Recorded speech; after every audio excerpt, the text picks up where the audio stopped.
Welcome to learn with Lucy. Hi friends, कैसे हैं आप सभी। आपका एग्ज़ाम का तैयारी कैसे चल रहा है। होप आप सभी अच्छे से प्रिपरेशन कर रहे होंगे। इस चैनल पे मैंने क्लास 12 फिजिक्स का छोटा छोटा प्रॉब्लमेटिक एंड कंसेप्चुअल वीडियो डाला हुआ है। आप वो प्रॉब्लम करके अपना फिजिक्स का रिवीजन कर सकते हैं। प्रॉब्लम के बाद मैंने उसका कंसेप्ट ब्रीफ में डिस्कशन भी किया हुआ है। आप जाके विज़िट कीजिए, ये चैनल जाके देखिए और उस चैनल में जो छोटा छोटा फिजिक्स का एक मैंने प्लेलिस्ट डाला हुआ है क्लास 12 फिजिक्स, उसमें जाके आप वो वीडियो जाके देखें और वो प्रॉब्लम को रिवीजन कर सकते हैं। आज मैंने इलेक्ट्रॉन का ऑर्बिट का रेडियस और उससे रिलेटेड इलेक्ट्रॉन का एनर्जी, टोटल एनर्जी, उससे बेस एक मैंने प्रॉब्लमेटिक क्वेश्चन लिया हुआ है। चलिए क्वेश्चन करते हैं। क्वेश्चन दिया गया है the radius of the intermost electron मतलब इनरमोस्ट इलेक्ट्रॉन मतलब सबसे लोएस्ट ऑर्बिट का इलेक्ट्रॉन जो होता है।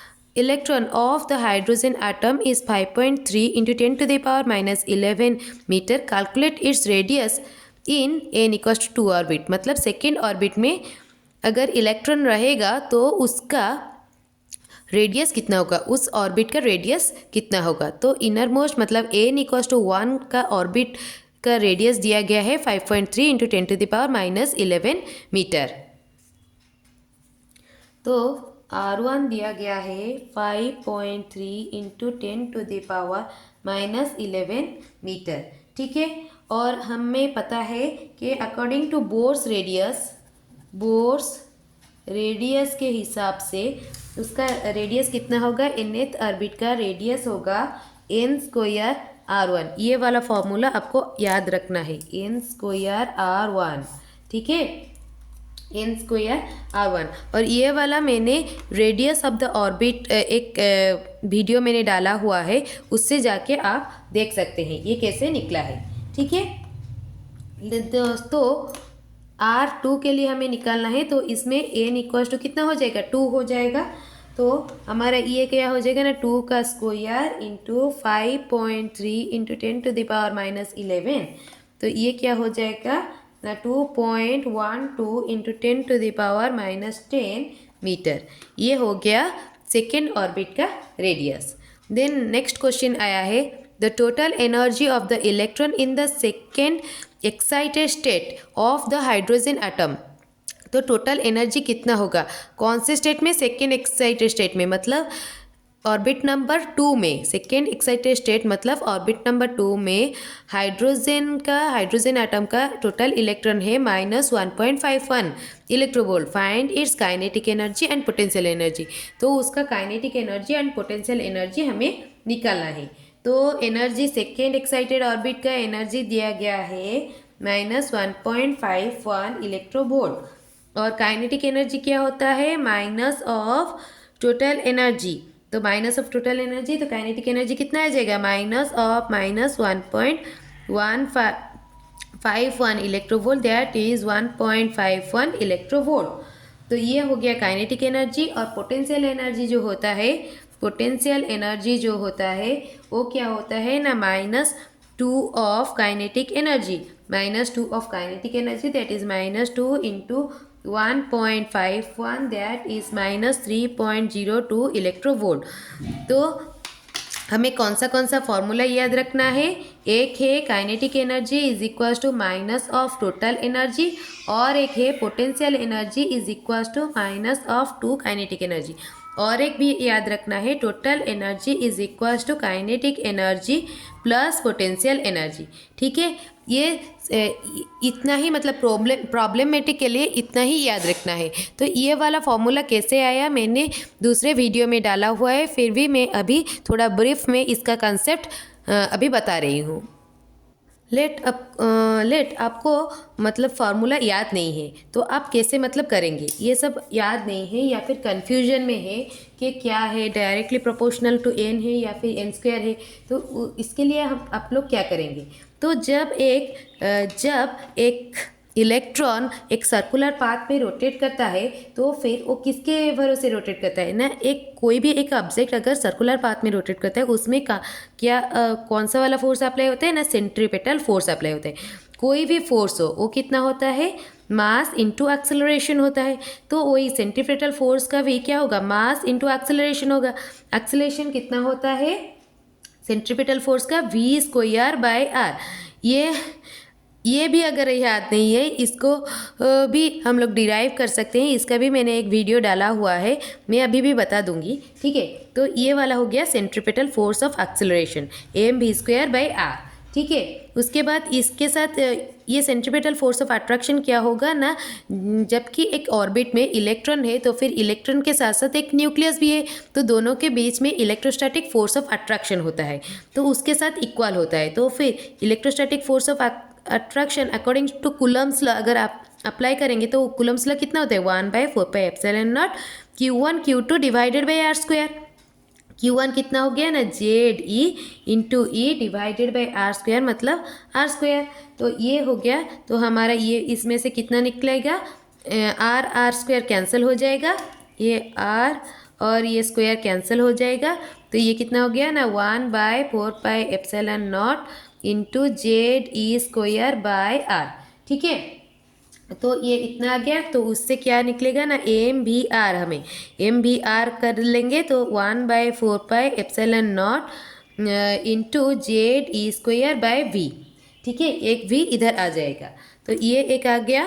ठीक है, और एक क्या है ना, और एक है हमारा जब कोई एक इलेक्ट्रॉन जब एक सर्कुलर पाथ में रोटेट करता है, या फिर कोई एक ऑब्जेक्ट अगर सर्कुलर पाथ में रोटेट करता है तो उसका एक मोमेंटम रहता है, तो सर्कुलर मोमेंटम कितना रहता है, analog to the linear momentum. Analog linear momentum कितना होता है, P equals to mass into, ये सब कॉन्सेप्ट है, इसको आपको याद रखना है, मास इंटू वेलोसिटी। तो अगर एंगुलर मोमेंटम हमें निकालना है, एंगुलर मोमेंटम मतलब कोई एक सर्कुलर पाथ में अगर रोटेट कर रहा है तो उसके साथ एक रेडियस ऐड हो जाएगा, एम बी आर। तो ये क्या हो गया, कोई भी एक ऑब्जेक्ट अगर सर्कुलर पाथ में रोटेट कर रहा है तो उसका मोमेंटम हो गया एम बी आर। इसके साथ कौन सा वाले होगा इक्वल, जब एक Bohr second according to the Bohr second postulate, जब एक इलेक्ट्रॉन एक स्टेबल ऑर्बिट में रोटेट कर रहा है तो फिर उसका एंगुलर मोमेंटम क्या होता है ना, क्वांटाइज्ड होता है। क्वांटाइज्ड किससे होता है, integral multiple of h/2π। h क्या है ना, प्लैंक्स कांस्टेंट है। ठीक है, अभी ये वाला एक इक्वेशन आ गया, अभी दोनों इक्वेशन का अगर इक्वल करेंगे तो कितना आ गया ना, NH/2π is equals to 1/4πε0 into ZE square by भी। ठीक है, अभी ठीक है, नहीं इसको इक्वल नहीं करना है, अभी इसको इसमें डालना है, सॉरी हमें क्या लिखना है ना, एम भी are is equals to NH/2π, तो भी में लिखना है, ये दोनों इक्वल हो गया, कौन सा ये वाला 1/4πε0 ZE square by V equals to NH/2π, ये दोनों इक्वल हो गया, इससे भी निकल जाएगा, v कितना आ जाएगा ना, 2π/4πε0 into ZE square by NH। तो ये वाला v को इसमें डालना है, तो ये क्या हो गया ना, 2π/4πε0 into ZE square by NH into R equals to NH/2π। इससे हमें क्या निकलेगा ना, रेडियस निकल जाएगा, r equals to NH/2π, M इधर मल्टीप्लाई हुआ है, इधर क्या हो जाएगा, डिवाइड हो जाएगा, ये वाला क्या हो जाएगा ना, ऊपर में आ जाएगा, तो ये क्या हो जाएगा ना, ये 2π इधर मल्टीप्लाई हुआ है, इधर नीचे में आएगा 2π इंटू ये 1/NH/ZE स्क्वायर। इसको मैंने और एक जगह पे लिखना है, जैसे कि ये मैंने क्या लिखा, r is equals to, r इधर है, r इज इक्वल आज equals to N H by 2 pi whole into 1/m into ये क्या हो जाएगा ना 1/2 pi into N H by Z E into 1/1/4 pi epsilon not.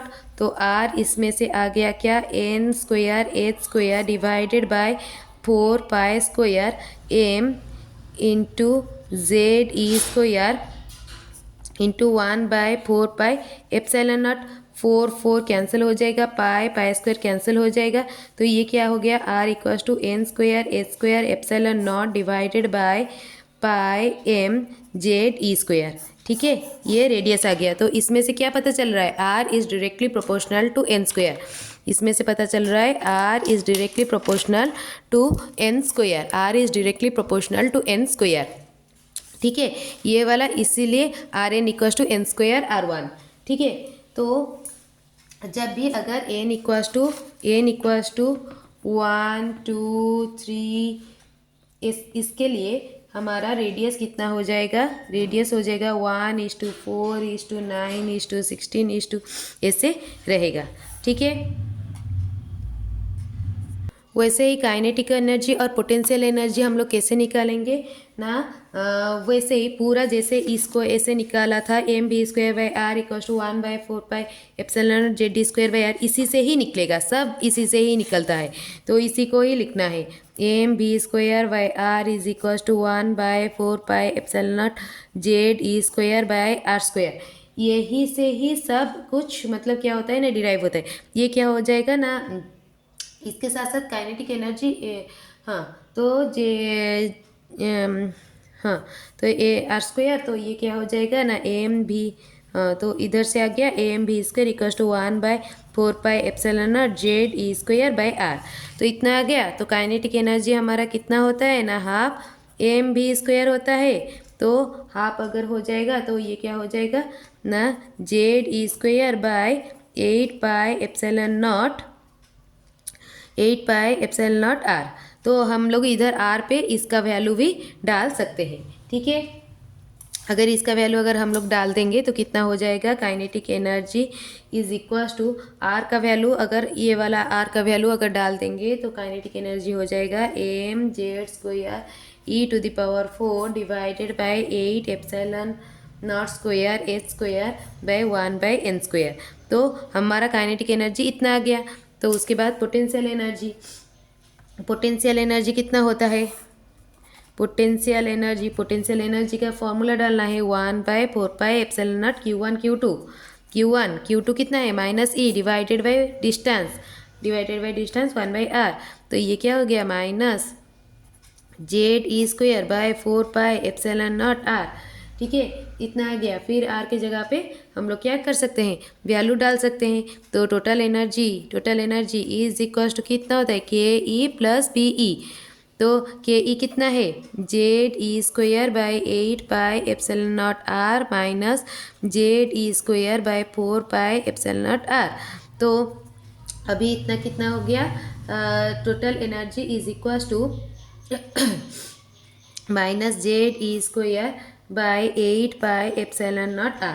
देखो ये टोटल एनर्जी इतना है। ठीक है, आप इधर देखो को total energy equals to -ZE²/8 epsilon not. KE कितना है ZE/8 एप्सिलॉन नॉट r। तो अभी ये दोनों से क्या पता चल रहा है ना, kinetic energy is equals to minus of total energy and potential energy कितना है, काइनेटिक एनर्जी इतना है। तो इसके साथ अगर 2 मल्टीप्लाई कर देंगे तो पोटेंशियल एनर्जी आ जाएगा।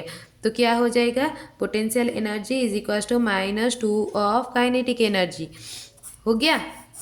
आपको अगर याद नहीं है फॉर्मूला तो बस आप इतना याद रख लीजिए, मतलब टोटल एटम का चैप्टर में आप टोटल अगर ये वाला चीज़ अगर आप याद रख लेंगे तो इससे ही आपका रेडियस भी निकल आएगा और इससे ही आपका मतलब काइनेटिक एनर्जी और पोटेंशियल एनर्जी भी निकल आएगा। इसीलिए मैं बोलती हूँ कि आप कॉन्सेप्ट को समझिए। कॉन्सेप्ट समझने से अगर बाई चांस आपको कोई मतलब एग्ज़ाम के बीच में अगर आपको फॉर्मूला याद नहीं आ रही या फिर आप डाउट में पढ़ रहे हो तो आप थोड़ा सा मतलब जल्दी जल्दी में डिराइव कर सकते हैं।